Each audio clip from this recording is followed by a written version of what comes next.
क्या बुद्धि नहीं पुकारती है? क्या समझ ऊंचे शब्द से नहीं बोलती है?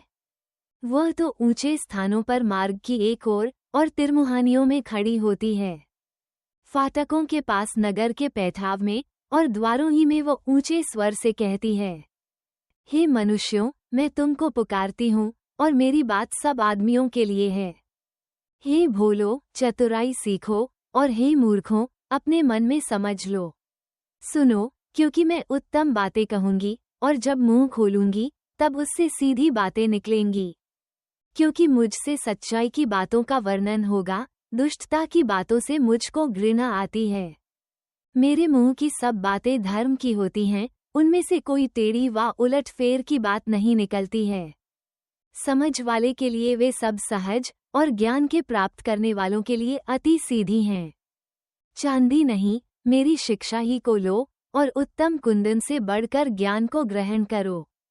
क्योंकि बुद्धि मूंगे से भी अच्छी है और सारी मनभावनी वस्तुओं में कोई भी उसके तुल्य नहीं है। मैं जो बुद्धि हूँ सो चतुराई में वास करती हूँ और ज्ञान और विवेक को प्राप्त करती हूँ।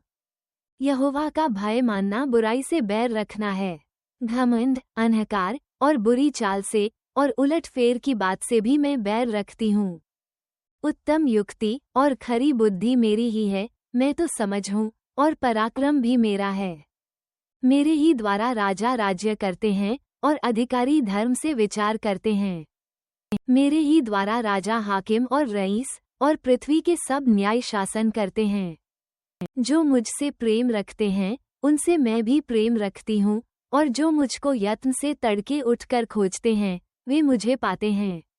धन और प्रतिष्ठा मेरे पास है, वरन ठहरने वाला धन और धर्म भी हैं। मेरा फल चोखे सोने से वरन कुंदन से भी उत्तम है, और मेरी उपज उत्तम चांदी से अच्छी है।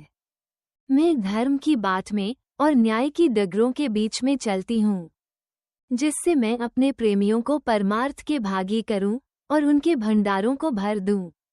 यहोवा ने मुझे काम करने के आरंभ में वरन अपने प्राचीन काल के कामों से भी पहले उत्पन्न किया।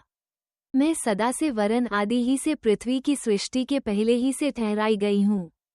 जब न तो गहरा सागर था और न जल के सोते थे तभी से मैं उत्पन्न हुई।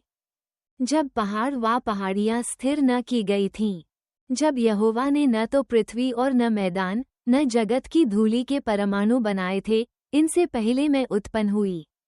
जब उसने आकाश को स्थिर किया तब मैं वहाँ थी। जब उसने गहरे सागर के ऊपर आकाशमंडल ठहराया, जब उसने आकाशमंडल को ऊपर से स्थिर किया और गहरे सागर के सोते फूटने लगे, जब उसने समुद्र का सिवाना ठहराया कि जल उसकी आज्ञा का उल्लंघन न कर सके, और जब वह पृथ्वी की नेव की डोरी लगाता था, तब मैं कारीगर सी उसके पास थी और प्रतिदिन मैं उसकी प्रसन्नता थी और हर समय उसके सामने आनंदित रहती थी।